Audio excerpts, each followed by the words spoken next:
We've mentioned this already in this conversation. I haven't seen this story yet, so we're watching it all blind because I didn't watch TV3 News tonight. But the headline was enough to grab me to go, we got to watch this tonight. Leaked paper reveals government considering allowing potential influx of overseas landlords. I haven't seen this yet. I actually don't know what it's about other than the headline. What problem are they solving? Now this is your turn, right? I'm now, my foo-foo valve is blown. I'm done with rants, but this is your turn. So let's have a listen. Okay, mai anō, welcome back. News Hub has been leaked another cabinet paper which reveals the government is considering... I just think that's what, the fifth? I just want to make it clear this, no chaos in this government. That's about the fifth cabinet paper that's been leaked, just to be clear. They should just put these guys on the mailing list. Yeah. It'd save a lot of time. Yeah. For a potential influx of overseas landlords. The Housing Minister's preferred option is to allow foreign buyers to invest in not just large-scale built-to-rent housing, but any residential land if they intend to develop even just one house on it. But there's a big legal warning. If they do this, it can't be undone. Political editor Jenna Lynch has this exclusive. This will be interesting. I haven't seen this, but that's what they used to say about buying and selling farms. But when we use the Overseas Investment Office, the reason you could do that was you had to apply to the Overseas Investment Office, the OIO, to buy the Crayford farms, which is one of the big ones. But then when you come to sell it, you can sell it to any New Zealander. But if you sell it to another foreign entity, you have to go back through the OIO. You couldn't just then, like a let's just say an Argentinian company can't buy the farm and then sell it to a Swedish company or another Argentine. If it's going to be an international owner, it would have to go back through the OIO, which was a bit of a protection for international investment. So to hear them saying there might be no going back, I'm intrigued. Report. In charge of the tractor. We've got Chris Flux in charge, absolutely in charge. But losing control of cabinet confidentiality, News Hub has been leaked another cabinet paper. Look, I mean, I'm not worried about it at all. Once incredibly rare, this is at least the... Blah, blah, blah, blah, blah, blah, blah, blah, blah. That's all, folks. Yeah, I remember I called him Porky Pig once. When he gets that stuttery, Jesus, it's not going dreadful. well. Let's have this for a second time because it was brilliant.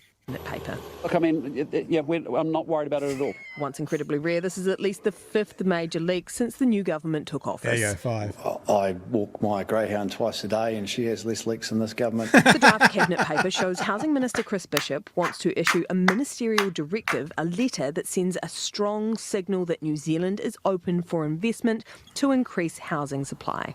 Foreign buyer ban remains in place. That's a coalition commitment. Not touching it at all? We're not touching the foreign buyer ban. National's foreign buyers tax was killed by New Zealand First in coalition talks. In its 100-day plan, the government signalled it would instead amend the Overseas Investment Act to make it easier for foreign investment in build-to-rent housing developments.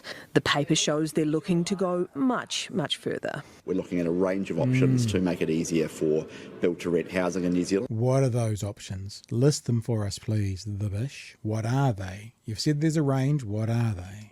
The Housing Minister proposes allowing foreign investment in not just large-scale developments, but all new housing, allowing overseas buyers to purchase residential land if they intend to build a single additional house on it, as long as they don't intend to live in it. There's a whole range of... So what else would it, if you're going to buy land, what else would you be doing other than building a house on it? We talked about this last year, right? And this is something that the mainstream media didn't pick up on at all, but we talked about it a lot when they talked about the foreign buyer tax. And they were like, high price houses, they're not going to buy the $2 million houses. And we said over and over and over and over again, of course they are. They're going to buy 20 of them and they're going to be rentals. And then they're going to retire to New Zealand in their $30 million mansion. So they're going to buy a bunch of $2 million homes and they're going to rent them out. And then they're going to retire here with a literal land bank in their $30 million home. I mean, other than the government now not receiving tax from this, unless that's a hidden thing we're going to see, how is this any different? The foreign buyers now buying up houses or building houses as rentals and then doing the same thing. I mean, how is it any different? I mean, unless what it is now is this government so bad is now they're actually going to let them do what exactly they were going to do and not get any fucking tax for it. Let's just going to let them in now to do it and actually the coffers see nothing for it. Maybe that's what they're going to do, Chewy, because that's how bloody good they are. Sorry, I promised I wouldn't blow my valve this time. I won't. No. Let's fucking housing sets me off. I mean, I see now why we've had comments from the chat about build to rent or that sort of thing. It's directly revolving around this. I have no trouble with foreign investment, but it is a tool for us to solve a problem. It is not like, fuck, we don't know, let's create some new exciting problems that other countries have had. Well, let's learn nothing. You know, if it is a case of like, shit, the government doesn't have enough money to build the social housing that we need foreign investment.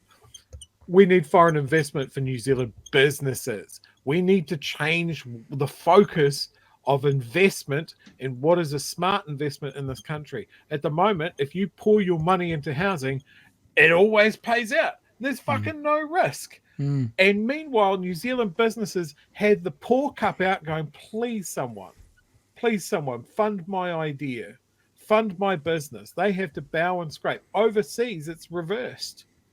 You put your money into a business, you build a business.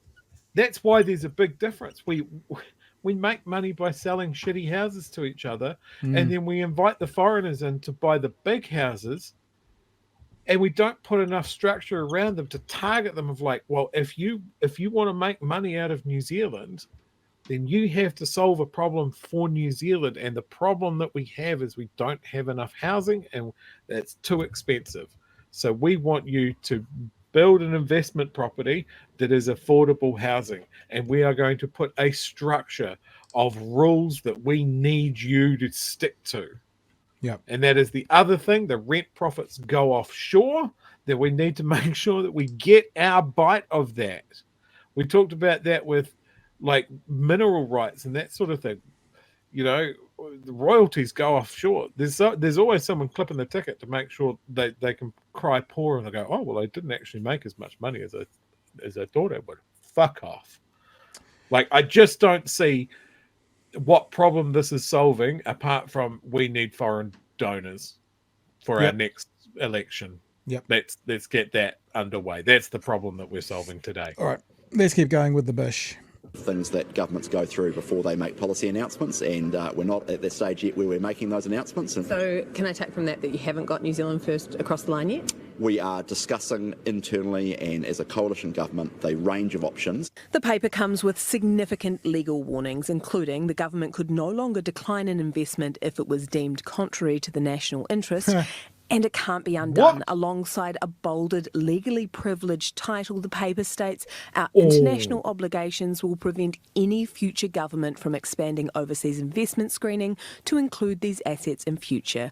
Exactly what National was warned about and denied would be a problem last year. Yeah. So as we said earlier, without having seen the story, this sounds like the foreign buyer tax without the tax. So good one, National. Let's just let your rich mates come in and do this. And then, as Chewy said, you've got some funders for next time around, but the country doesn't see much from it. I'm not going to comment on legal advice the Crown's received. Not willing to comment on much, leaving the leaks to do the talking. Okay, Jenna, so what is the likelihood of National getting the support to open up foreign investment this much? Yeah, National getting creative in its pursuit to open up New Zealand land for foreign investment in housing. National seems optimistic about this, but this was a draft cabinet paper. I understand it hasn't been to cabinet yet, and fulsome conversations with coalition partners have not yet taken place. The optimism is perhaps fanciful. New Zealand First will not support this. It goes against the fibre of their being, and the word that I'm hearing out of those quarters is that it is dead in the water, dead on arrival, as we have already learned with this coalition government. Unless National got it inked into those coalition deals, good luck to you, Chris Bishop. Yeah, well, maybe. But, you know, maybe. I mean, what happens when people start negotiating is New Zealand First wants something